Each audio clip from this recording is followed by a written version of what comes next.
A man called Otto. Otto Anderson is a 63-year-old widower living in a row house in suburban Pittsburgh. 6 months after losing his wife Sonia, a school teacher, Otto has become a cynical, fastidious recluse. Pushed into retirement from his job at a steel plant, he cancels his utilities and plans to kill himself in order to join his wife. Preparing to hang himself, Otto is interrupted by the arrival of new neighbors Marisol and her husband Tommy and their daughters Abby and Luna, who try to befriend him. When he resumes his attempted suicide, the noose pulls the hook from the ceiling. He visits his wife Sonia's grave, reminiscing. As a young man, he failed his RB medical.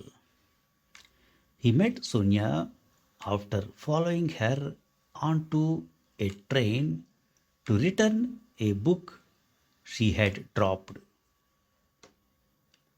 She lent him a 1964 silver coin which he has kept ever since. Otto helps his neighbor Anita, an African American, and her husband with radiators, despite holding a grudge against her husband Ruben, a non responsive stroke survivor.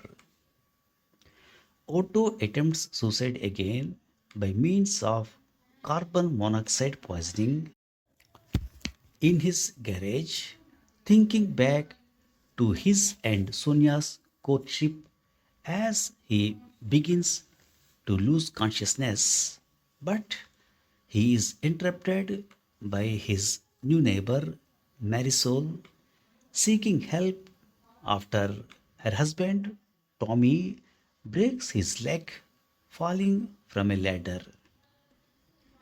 Otto reluctantly drives Marisol and the children to the hospital where he assaults a clown for taking his special quarter during a magic trick.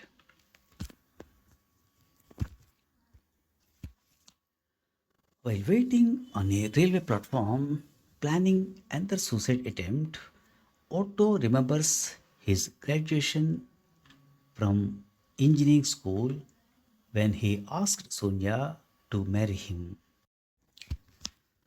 As the train approaches, an older man faints onto the tracks and Otto saves him and is pulled to safety by another passenger at the last second.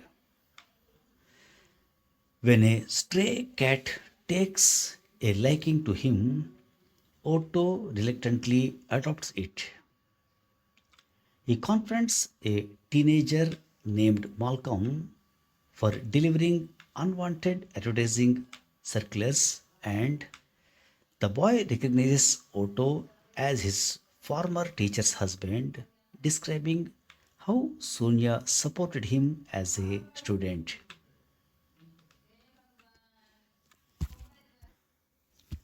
Annoyed by Marisol's failure to learn to drive, Otto gives her lessons. They visit Sonia's favorite bakery, where Otto explains that Anita and Sonia were best friends, but he and Ruben grew apart over rivalries and trivialities. Otto babysits Abby and Luna, while Marisol and Tommy spends some time out together and befriends Malcolm, helping to fix his bicycle. Otto dodges social media journalist Sherry Kenji after a video of the incident at the railway station goes viral. Unable to come to terms with Sonia's death, Otto lashes out at Marisol and also at an agent for Dye and Merica, a real estate company trying to buy up the neighborhood. He prepares to commit suicide by shotgun, remembering the bus crash on a trip to Niagara Falls with Sonia.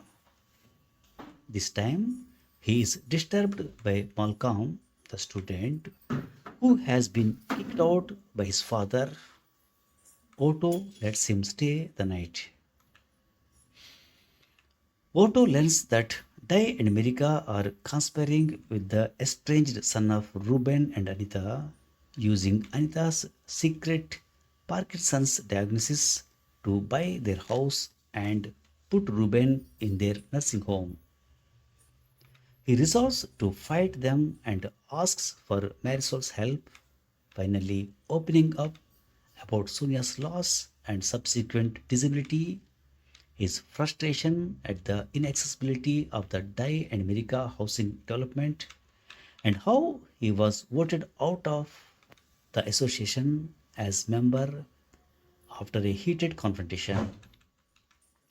When Dai and America staff arrived to take Ruben, the neighbors band together to stop them, while Kenji, the social media commentator, live streams the incident, exposing their illegal access to Anita and Otto's medical records.